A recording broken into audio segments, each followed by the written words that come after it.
đây thì hồ không được rộng nhưng mà cũng khá là đẹp anh nhỉ? Ở đây các bạn nhìn này, đây là chính là cái khung cảnh hồ Cầu Cà mà hôm nay thì gia đình mình sẽ cắm trại ở đây.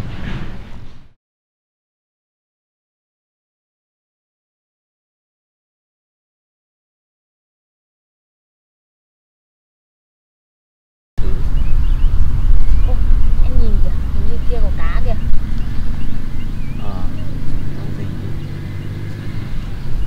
Ngồi ở đây cũng rất là đứng. Không biết. Trông như con rắn đấy nhỉ? Rác đấy.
ơi, đây là bữa tối của gia đình mình. Hôm nay thì gia đình mình đã chuẩn bị thịt nướng này, bánh mì này, một ít kim chi này, hoa quả, rau củ và một set salad. Bây giờ mình sẽ trộn salad lên nhé và cùng thưởng thức với bọn mình nhá.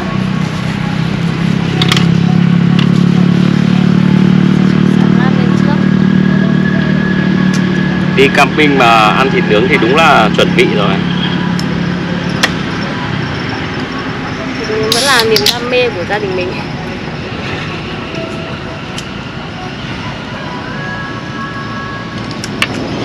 Ra thì có rau xà lách em để tới đây nhá.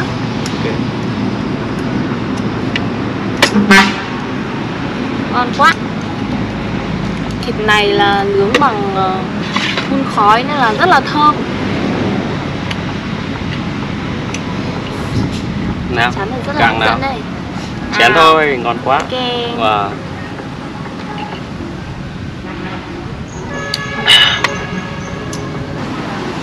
Ngon quá, mình không thể chờ đợi thêm được nữa. Phải ăn thôi. Thôi, hôm nay mình đã rất đói rồi. Đúng không? Ngon quá. Nếu mà anh tương ớt có thể hết một chút lên như em này. Cho ít tương ớt nên ăn sẽ ngon. Cảnh đẹp, đồ ăn thì ngon. Và cả kim chi nữa này. Kèm với kim chi.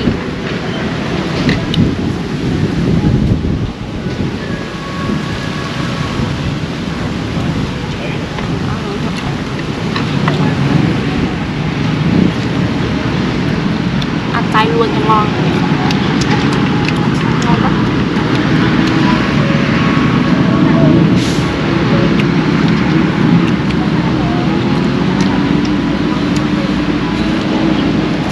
Không để thiếu rau xà lách được.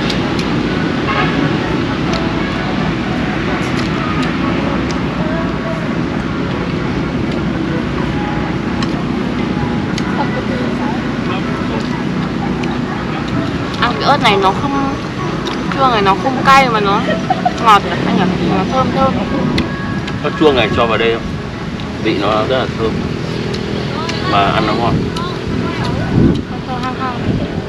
Không bị, nó không bị cay một tí nào luôn, nó không bị cay.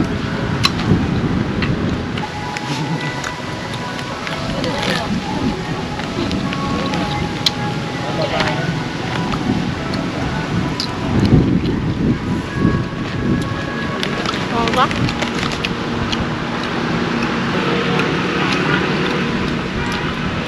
Phải có người đi dạo. Cho đi hẳn ô tô ở trong.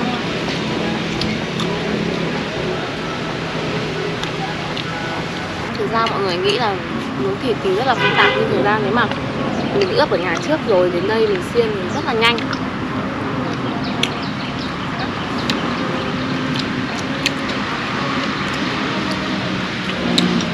Mà ăn lại rất là ngon, dễ ăn. Với cả thịt ướp mà nếu mà thịt mà ướp từ nhà ấy, nó ngấm.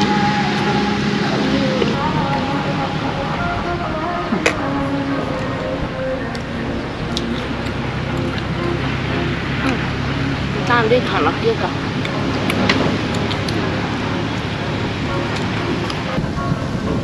Bây giờ chiều xuống mát nhỉ anh nhỉ? Chiều xuống gió to, vù vù vù luôn.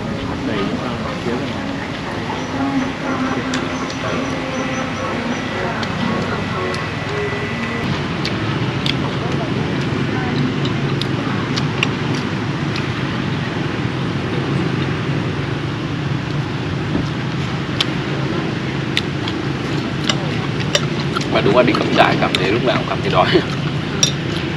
Ăn xong rồi đói, bây giờ ăn cảm thấy rất ngon. Ăn một cái xúc xích mà hơi bị cháy ở phần đầu.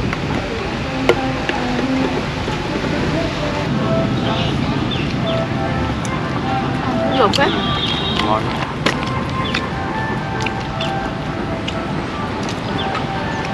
Độ tương ớt này.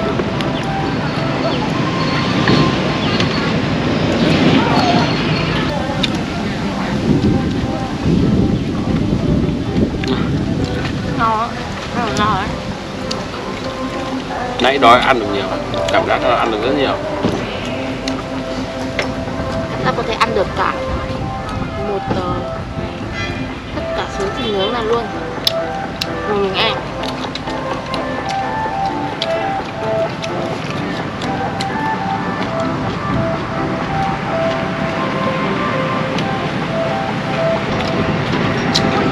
Kìa, ra vào chuột nữa. đi vào trong rừng, không biết để làm gì luôn. Dạo Đấy, chuyện trò. Hoặc có thể là nó đang nói chuyện chia tay nhau. Vô.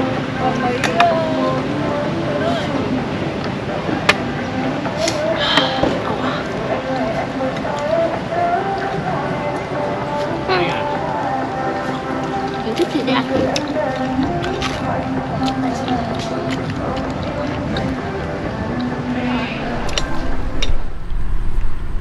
Ở trên hồ này thì vẫn có mọi người chèo thuyền qua lại, chắc là những người dân sinh sống trên khu vực.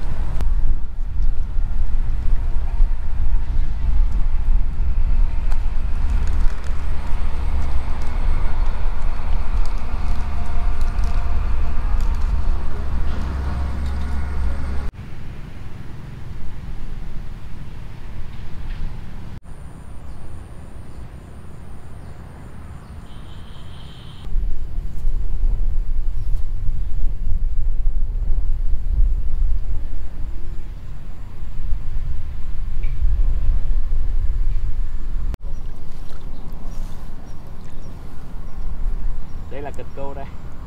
Đây chúng tôi đang giả vờ cầm một chiếc cây để câu cá. Ô, đây là cần câu thật này, không biết ai vứt ở đây.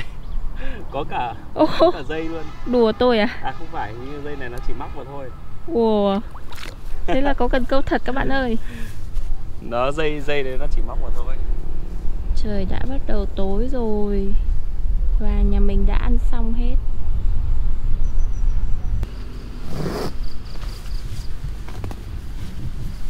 Trời rồi tối này có vẻ lạnh nhỉ anh nhỉ? Ừ. Trời tối gió vẻ nhiều. Nên là chúng mình đã chuẩn bị một chiếc chăn rất là ấm và nhẹ. Tình hình gió như này mà đêm sương xuống là khả năng sẽ phải đắp chăn các bạn. Nên là đi cắm trại thì chúng mình vẫn phải mang theo chăn. Chặn chăn ra trước.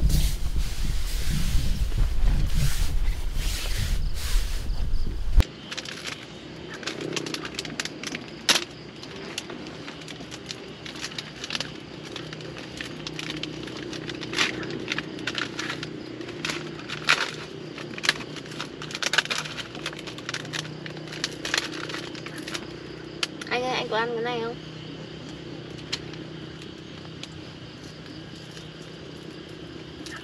Ngon không? Vị này nó không cay. Ừ. Ngon nhỉ? Ăn cay phết ạ. Ừ. Mua lại không cay là sao cay vậy nhá?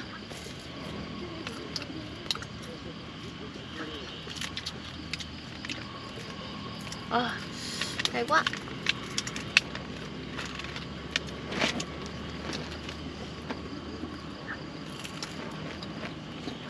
Ừ. Ngoài trời gió nhỉ? Ừ. Tối rồi.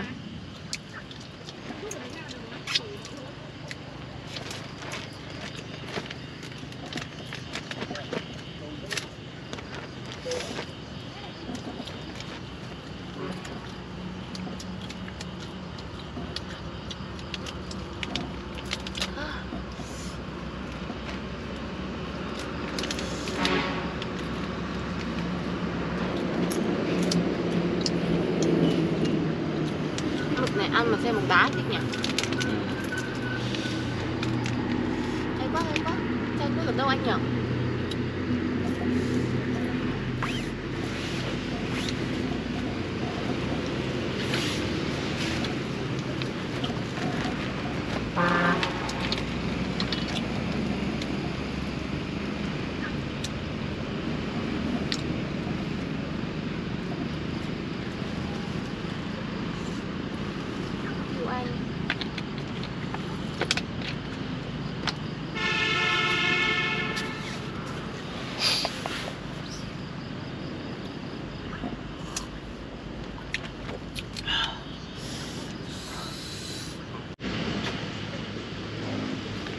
bây giờ thì mình sẽ đóng cửa chuẩn bị đi ngủ nhá.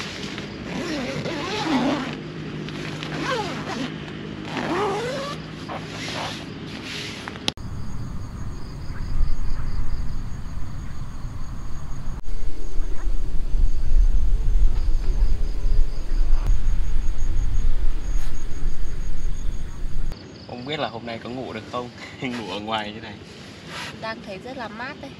Ngủ mà đây. nằm đây là mát thật. Mình tưởng nóng, hôm nay rất là nóng mà bây giờ nằm lại thấy rất là mát. Xong rồi gió lùa cả trên cái nóc lều này.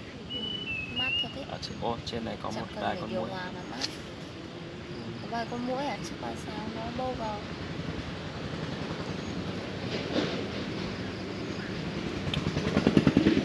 Bây giờ thì sẽ tắt điện đi ngủ nhá.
Đêm qua ngủ ở đây thích nhỉ?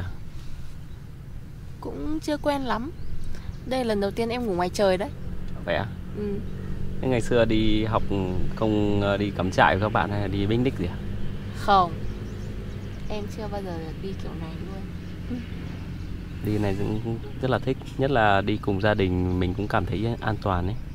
Mà ở những cái khu vực tự nhiên như này nhưng mà lại có những cái điểm cắm có an ninh tốt thì mình cũng yên tâm.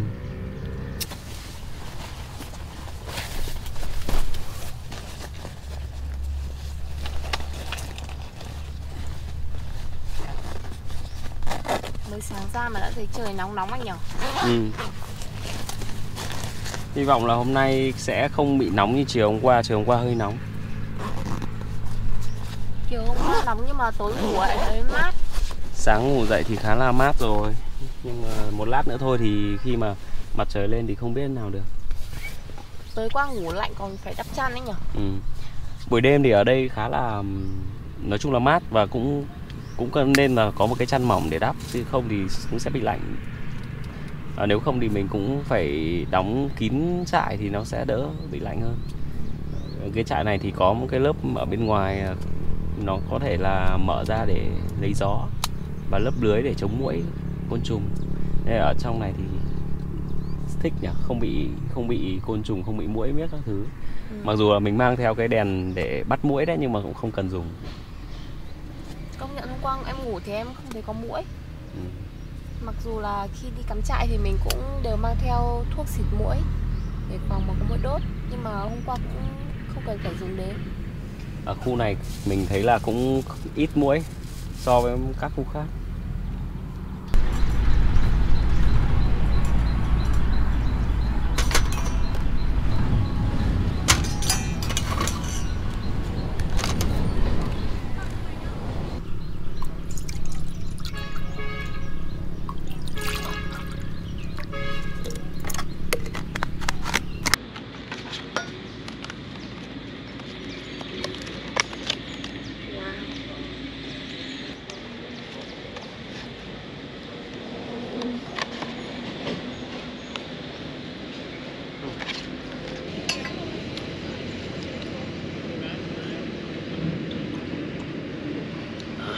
Phê.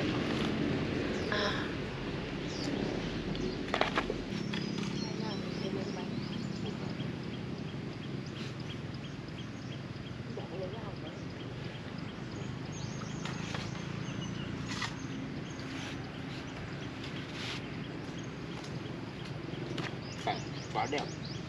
Ở phía trước mặt này quá đẹp.